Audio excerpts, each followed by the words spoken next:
नमस्कार। भारतीय संगीत विषय की बीए भाग प्रथम की छात्राओं का इस व्याख्यान में स्वागत है। मैं डॉक्टर असित गोस्वामी आज आपको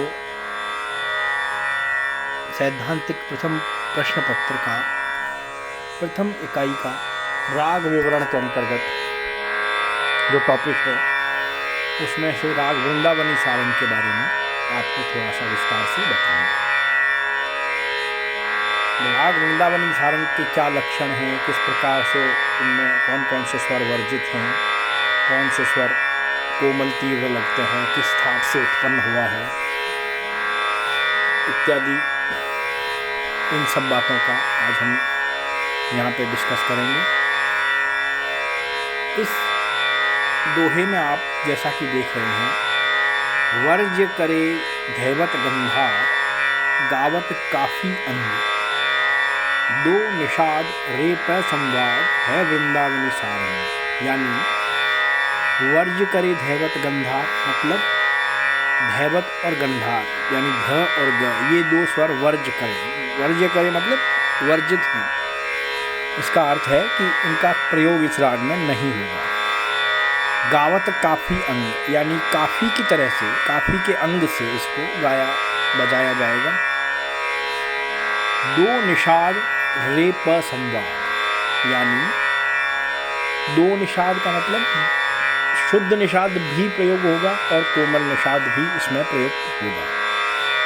रे प संवाद यानी इस राग का वादी स्वर ऋषभ और संवादी स्वर पंचम होगा।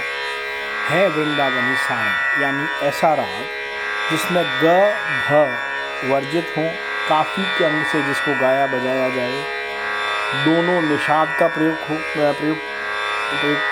किया जाए और रे प संवाद यानी रे वादी और प संवादी हो, ऐसा राग वृंदावनी सारंग है।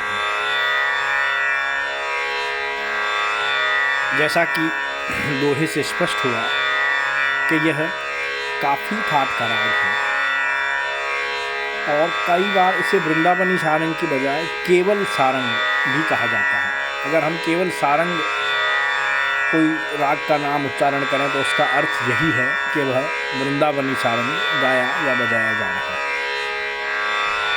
इनमें दोनों निषाद प्रयोग किए जाते हैं और गंधार और धैवत को वर्जित किया जाता है। बाकी सारे स्वर शुद्ध हैं, रे प इत्यादि।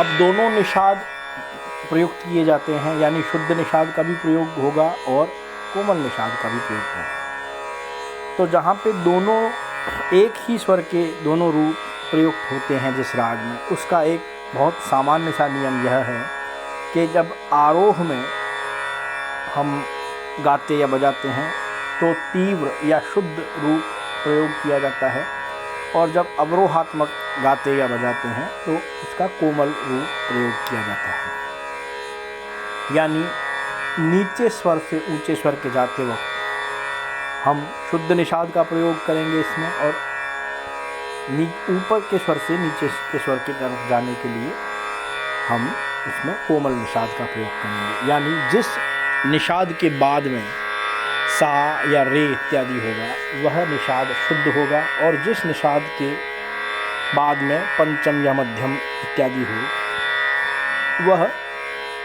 निषाद कोमल निषाद होगा। और जैसे कि इसमें बताया गंधार और निषाद ये दो स्वर वर्जित हैं यानी प्रयोग नहीं किए जाते हैं, तो सात में से दो स्वर हटा दिए जाएं तो आरोह में भी 5 स्वर और अवरोह में भी 5 स्वर। इस प्रकार से आरोह और अवरोह में 5 स्वर लगने के कारण इस राग की जाति औरव औरव कहलाएगी। इस राग में वादी स्वर कौन सा होता है राग का, जो राग में सबसे अधिक प्रयुक्त किया जाए वह राग का वादी स्वर कहलाता है। तो इस राग में सबसे महत्वपूर्ण स्वर है वो है ऋषभ यानी रे, और जो उसके बाद दूसरे नंबर पर महत्वपूर्ण स्वर होता है वह संवादी कहलाता है। तो इस राग में संवादी स्वर है पंचम। इसको गाने या बजाने का समय दिन का दूसरा पहर बताया गया है और इसके आरोह और अवरोह इस प्रकार हैं। आरोह देखिए, सा रे मा पा नी सा। ये निषाद कौन सा होगा? क्योंकि आरोह है इसलिए शुद्ध निषाद है। सा रे मा पा नी सा, ये निषाद शुद्ध के साथ आरोह। और अवरोह सा नी पा मा रे सा। कौन सा निषाद अवरोह में? कोमल निषाद, सा नी पा मा रे सा। और इस राग की पकड़ या मुख्य स्वरूप जिसे कहते हैं, पकड़ क्या होती है राग की? वह छोटा समुदाय, स्वर समुदाय, जिसको गाने या बजाने से तुरंत हम वह राग पहचान लें, ऐसी स्वरावली को या ऐसे स्वर समुदाय को हम पकड़ कहते हैं या स्वरूप कहते हैं राग का। तो वृंदावनी सारंग का राग का स्वरूप इस प्रकार हुआ, नी सा रे मा रे पा मा रे सा। अब इसको जैसा कि बताया कि यह काफ़ी ठाट से उत्पन्न रहा, जो हमने शुरू में दोहा जब पढ़ा था तब इस बात का अध्ययन किया था कि यह काफ़ी ठाट से उत्पन्न रहा है। तो क्योंकि काफ़ी ठाट का मतलब वह होता है जिसमें गंधार और निषाद दोनों कोमल हो, ऐसा ठाट काफ़ी ठाट कहलाता है। परंतु वृंदावनी सारंग में गंधार का प्रयोग है ही नहीं, वर्जित है। तो इसे किस प्रकार काफ़ी ठाट क्यों कहा जाए, इसी बात पर विद्वानों में मतभेद है। तो कुछ विद्वान इसे खमाज ठाट का राग भी मानते हैं, जहाँ पे केवल कोमल निषाद का प्रयोग होता है, बाकी सभी स्वर शुद्ध हैं। लेकिन विद्वान ऐसा मानते हैं कि किसी भी राग का ठाट निर्धारित करते समय उसके लिए महत्वपूर्ण है कि वह स्वरों का प्रयोग किस प्रकार से हो रहा है। तो इसमें सभी स्वरों का प्रयोग राग काफ़ी के समान होता है, न कि राग खमाज के समान होता है। इसलिए अधिकतर विद्वान इस राग की उत्पत्ति काफ़ी ठाट से मानते हैं, न कि खमाज ठाट से। परंतु कुछ विद्वान इसे खमाज ठाट से उत्पन्न राग भी मानते हैं। और इसमें न्यास के स्वर, यानी जिन स्वरों पर ज़्यादा ठहराव किया जा सकता है, वो है सा, रे और पा।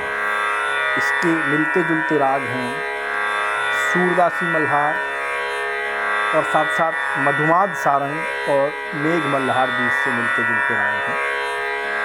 तो आशा है आपको यह वृंदावनी सारंग राग के बारे में जो मूलभूत लक्षण हैं, उसकी जो बेसिक जानकारी है वो समझ में आई होगी।